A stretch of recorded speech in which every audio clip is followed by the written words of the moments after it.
name's Ed Durbis. This is 983 Drive. Today we're driving a 2022 Ford Bronco with a 2.7 liter V6 twin turbocharged, producing 330 horsepower and 415 pounds of torque for a car that weighs almost 5,000 pounds and can tow 4,500 pounds. Not lightning quick from 0 to 60, I'll tell you that right now. But that is not the objective of this car. Just look at it. All traditional old Bronco. How can you not love it? So with all that being said, let's get this show on the road and see what this Bronco it's all about. Gotta step up. All right, now that we're inside, clean, completely clean dash. This has the optional 12-inch screen, which is very easy, intuitive to use. You hit phone, to audio, navigation. And the tricky part here is that you can actually go here as well, and then you have a different screen. So you can configure this anywhere you like, just like that. Perfectly simple to use. Very easy to read. Climate controls, and then obviously the most important part, it is the drive select for the four-wheel drive system, which is the beauty of the Bronco. And as you can see, complete easy layout. Materials are really good. There's some plastic on it, but you know, I'm not gonna ripe over it because you know, this is what it's supposed to be. It's a rugged car. Obviously it's a convertible, comfortable seats in the back. So let's see what she drives like. All right, here we go. Driving the Bronco.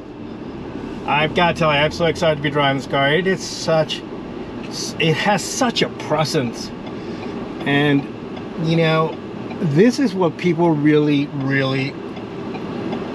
like. If you look at prices of the Mercedes G-Wagon, the Toyota 4Runner, the Land Rover Defender, the Discovery, I mean, they're all this rugged off-road machines that everybody really truly wants, and they do take a premium in price.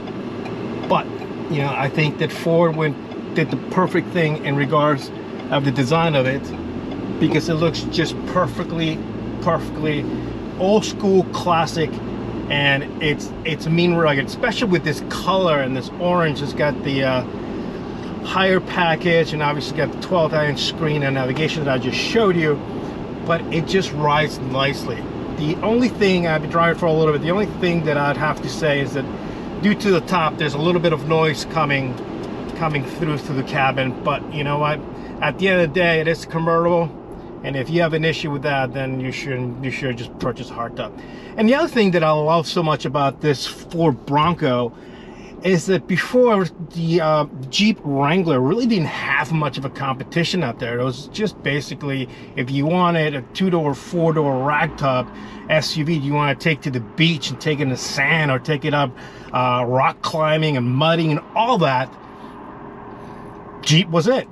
And obviously you had other cars so you could do it as well, but not this old school tradition.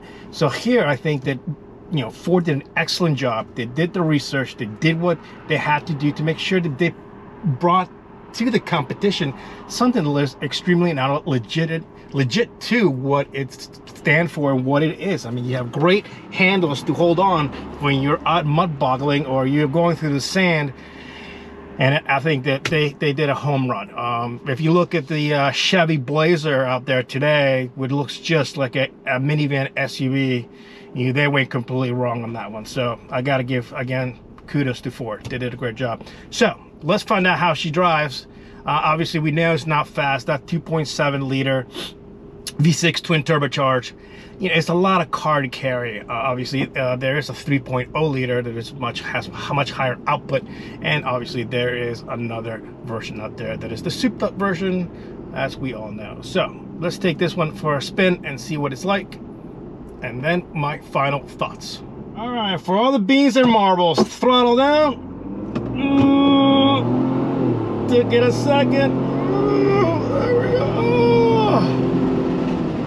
Yeah, she's not quick at all. And it took it that second or so for those twin turbos to spew up and give it the power. You know, it's just way too much weight for this 2.7 liter V6, and it doesn't have enough grunt. But you know what? That's not what this car's meant to be. Like I said, it's not a rock from 0 to 60, but it just rides so smoothly. Even though that it's made to be going off-road, it still rides the road so smoothly. And you got those big anchors in the front of the hood where you can attach things if you put stuff on the roof. I mean, it is just meant to just be able to just go off-road and have a good time, have fun. So let's go around these little twisties and then see what she's like. See how she takes these turns. There's a little bit of body roll. Good power. Yeah, the steering is nice and light. Not a lot of communication, to be honest with you.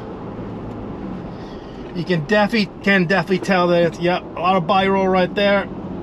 Not really pushing it, but yeah, obviously this, this is not it's not a sports car. It's not supposed to be a sports car, but it just, it handled well enough for it to what it is. But you can always tell that you have such high body roll, and yeah, this is not a carving twisty kind of car.